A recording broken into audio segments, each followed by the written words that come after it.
So she asked how many of you had been taught by public schools. How many of you have been public school teachers? God bless.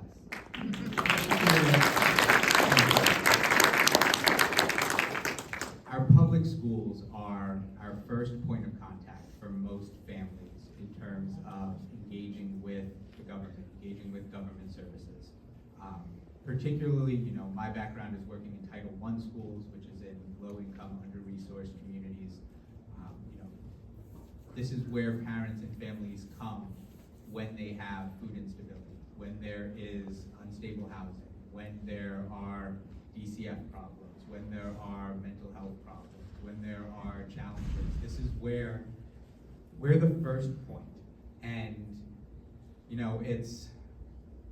we're held to this incredible standard of accountability that has really gotten absurd over the years. But how important it is, life or death, for administrators and districts and people to keep their jobs, to make sure that test scores are going up, that there's enough learning gains, there's a certain percentage of kids achieving, which is also absurd because we strive for every kid to gain and achieve. We work with every student, we serve every family, but there's so much that has to be done to get there. For the last 3 years, I've been in school leadership, working outside of the classroom. So I spend half my time chasing the kids around, trying to get them into class. The other half of the time is, we're dealing with families. We're dealing with these issues. I'm on the threat assessment team. I've worked as Dean of Students. I've worked as MTSS coordinator. We're working with these families. We're working with the school social workers, with the school guidance counselors, because we'll have kids that come in that haven't seen their parents in 2 or 3 days, maybe because of neglect.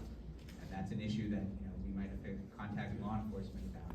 Maybe it's because they've been working, single moms been working 2 to 3 jobs, and they just haven't been on the same schedule. But it's impacting that 12-year-old all the same. Kids that come in that on a Monday that didn't eat all weekend because the only 2 meals they're getting are the ones we serve them for breakfast and lunch at the school. And this kid who hasn't seen their parent or is having issues at home, isn't eating. Like, good luck getting them to focus on algebra before you take care of all of those other concerns. I mean, it's very basic, but we have to meet all of those needs for these kids first. And it shines a glaring spotlight on the lack of infrastructure and support that we have for working families in this country. The lack of support that we provide outside of schools. Schools are really it. And our schools in our underserved communities, the Title I funding that they get from the federal government makes up a considerably large percentage of the budget here in Florida, especially compared to other states, because our per student funding here is so low. And when your base number is so low, that same amount of money makes up a much bigger percentage. The current plan to dismantle the Federal Department of Education, it doesn't get rid of the funding. You'll see them, you'll see, the wrestling wife, Secretary McMahon, will be, she's been adamant lately all over TV, we're not cutting funding. We can't cut funding. They can't. IDEA is federal legislation. ESSA is federal legislation. They cannot cut that funding. But when they dismantle the Federal Department of Education, you lose the direct infrastructure. That department is directly connected to over 97,000 public schools, and that funding comes directly to the schools. It doesn't go to the state, it doesn't go to the district. We see in our community, y'all know which schools around here the district takes care of more and which ones the district takes care of less. Because all of that budget goes to the district first. They have overhead, they gotta take care of transportation and the superintendents and all of that. So they have overhead they cut out before they give the money back down to the schools. Federal funding goes directly to the schools.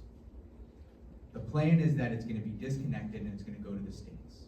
And if that money goes to the state, and maybe in New York it doesn't change anything, but in Florida we have Ron DeSantis. And Ron DeSantis has spent 6 years showing us that he will take every last dollar he can out of our public schools and divert it to the private and charter schools of his choosing. books. And no more books, which makes me so sad. This is going to destroy public schooling in Florida. We're going to have massive school closures. We're going to have massive school consolidations.